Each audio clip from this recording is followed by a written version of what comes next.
विनोद जी छत्तीसगढ़ से। राधे राधे। राधे राधे महाराज जी।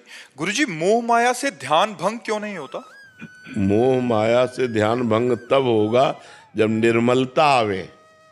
मलिन मन के कारण वो मन माया की तरफ ही जाता है। मना खष्टान इंद्रियाणी प्रकृति स्थान कर सती। प्रकृति माने माया ही होता है। मन 5 ज्ञानेंद्रियों के साथ माया में तब तक जाता रहेगा जब तक भगवान का नाम और मंत्र आप जाप नहीं करेंगे। जैसे पानी को कहीं भी छोड़ो वो नीचे ही जाएगा, अगर ऊपर चढ़ाना है तो यंत्र की आवश्यकता है, यंत्र की। ऐसे ही मन को कहीं भी छोड़ो तो माया में ही जाएगा, अगर उसे भगवान में लगाना है तो मंत्र की आवश्यकता है। खूब नाम और मंत्र जप करो तो मन माया की मलिनता से हटकर भगवान की निर्मलता की तरफ लगने लगेगा। जब तक भजन नहीं करोगे तब तक ऐसा नहीं हो सकता। हाँ। राहुल जी बेंगलोर से। श्री हरिवंश महाराज जी। महाराज जी, मेरे जीवन में सबसे जब कठिन समय था तो आपकी कृपा से महाराज जी, आपके उपदेशों ने मुझे बहुत साहस और धैर्य दिया, इसके लिए मैं बहुत बहुत आभारी हूँ। महाराज जी, मेरा एक प्रश्न है कि मैं नाम जप और भजन के पथ पर चलने का पूरा प्रयास करता हूँ और मुझे पता है कि प्रतिकूलताएं आएंगी और हमें उन्हें सहते हुए आगे बढ़ना है, लेकिन फिर भी प्रतिकूलताओं और हतोत्साहित जब हो जाता हूँ, ऐसी स्थिति आती है, तो ऐसे समय में अपने को खुद को कैसे फोकस रखूं और प्रोत्साहित रखूं कि मतलब आगे का मार्ग प्रशस्त हो सके? देखो, जब हम, किसका प्रश्न है, जब हम भगवान से चित्त जोड़ देते हैं तो इस प्रश्न का उत्तर अपने आप मिल जाता है। ऐसा बल मिल जाता है कि हम उनको सह सकते हैं, क्योंकि हम भगवान से जब चित्त जोड़े हैं ना तो हमारा मन आनंदित रहता है। अगर मन आनंदित है तो हम विपत्तियों को रौंदते हुए निकल जाएंगे। अगर हमारा मन आनंदित नहीं है तो फिर हम गिर जाएंगे। और मन आनंदित होगा जब भगवान से जुड़ें।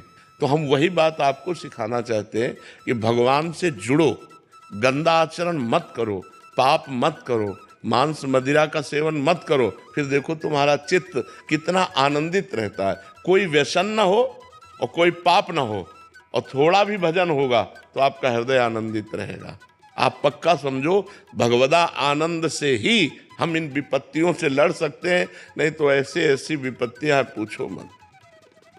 ये माया इतनी विचित्र है, पूछो मत। भोजन की थाली सामने आई और ढलंग गए, कवल नहीं खा पाए। आराम से टहलते जा रहे, पीछे से टक्कर लगा, मर गए। हमारा कब शरीर छूट जाए, हमारा कब क्या घटना हो जाए, इस संसार में कहा नहीं जा सकता। इसलिए मालिक से जुड़े रहो।